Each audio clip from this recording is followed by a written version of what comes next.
अस्सलाम वालेकुम।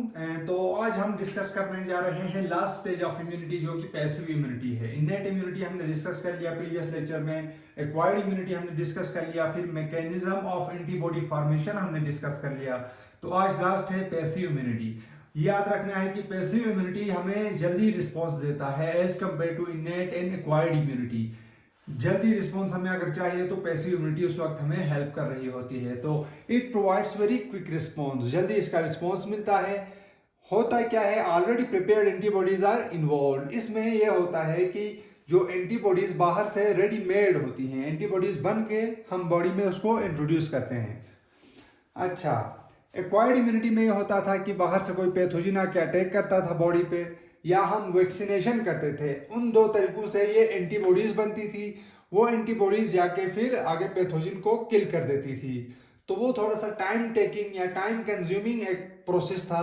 लेकिन पैसिव इम्यूनिटी में हम वही एंटीबॉडीज जो कि बॉडी बना रही थी, हम बाहर से ही उन्हीं प्रिपेयर्ड एंटीबॉडीज को बॉडी में इंट्रोड्यूस करते हैं, ताकि जो पैथोजन आया है या जो कोई विनोम वगैरह है तो उसको उसी वक्त उसके एक्शन को फौरी तौर पर खत्म कर सके। तो इस तरह ये जो पैसिव इम्यूनिटी है वो हमें जल्दी रिस्पॉन्स दे रही होती है। अब पैसिव इम्यूनिटी मतलब जो प्रिपेयर्ड एंटीबॉडीज हैं वो हम कैसे लेते हैं, उसके दो तरीके हैं। एक तो नेचुरल पैसिव इम्यूनिटी है, दूसरी आर्टिफिशियल पैसिव इम्यूनिटी है। नेचुरल पैसिव इम्यूनिटी में यह होता है कि जब बच्चा पैदा होता है और वो ब्रेस्ट फीडिंग करता है, माँ का दूध पीता है, तो माँ के दूध में एंटीबॉडीज मौजूद होती हैं। वो एंटीबॉडीज उस बच्चे को इम्यूनिटी प्रोवाइड करती हैं during the first stage of life. Specially जो पहले जो एक दो दिन का जो वो ब्रेस्ट मिल्क होता है उसको हम कोलेस्ट्रॉल कहते हैं। वो एंटीबॉडी रिच ब्लड होता है, उससे इम्यूनिटी बूस्ट होती है उस बच्चे की। तो अब यहाँ पे हो गया कि ये नेचुरल तरीका था, हमने बाहर से नहीं दिया बल्कि मादर से बच्चे की तरफ वो एंटीबॉडीज चली गई, इम्यूनिटी मिल गई। तो वो नेचुरल पैसिव इम्यूनिटी है। नेचुरल इसीलिए कहा क्योंकि हमने कोई बाहर से बना के नहीं दिया बल्कि माँ से मिल रही है। पैसिव इम्यूनिटी क्या है, सीधी सीधी एंटीबॉडीज बॉडी के अंदर इंट्रोड्यूस हो गई है। बॉडी के अंदर एंटीबॉडीज बच्चे की बॉडी के अंदर नहीं बनी बल्कि माँ से बच्चे में सीधा एंटीबॉडीज ही ट्रांसफर हो गई, प्रिपेयर्ड एंटीबॉडीज। इसलिए इसको नेचुरल पैसिव इम्यूनिटी कहते हैं। नेक्स्ट है आर्टिफिशियल पैसिव इम्यूनिटी। कभी कभी ऐसा होता है कोई सांप हमें काटता है, उससे जहर फैलता है बॉडी में, या कोई रेबिड डॉग हमें, कुत्ता जो हमें काटता है, बावला कुत्ता जिसे हम कहते हैं, उससे भी जहर फैलता है। उस वक्त हमें फौरी एक्शन चाहिए होता है।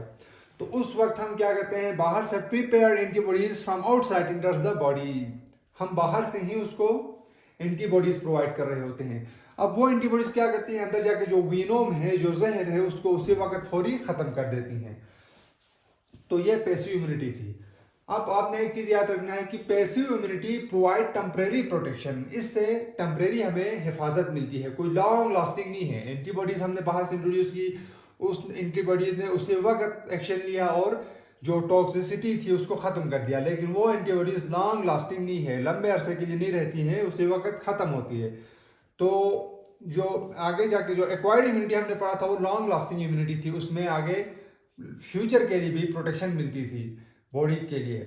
लेकिन जो पैसिव इम्यूनिटी है जिसमें हम सीधे सीधे एंटीबॉडीज बॉडी का इंट्रोड्यूस कर रहे हैं, वो उसी वक्त फौरी तौर पर ये एक्शन करती है, फौरी तौर पर बॉडी को ये हिफाजत देती है, लेकिन ये लॉन्ग लास्टिंग या लंबे अरसे के लिए नहीं रहती है।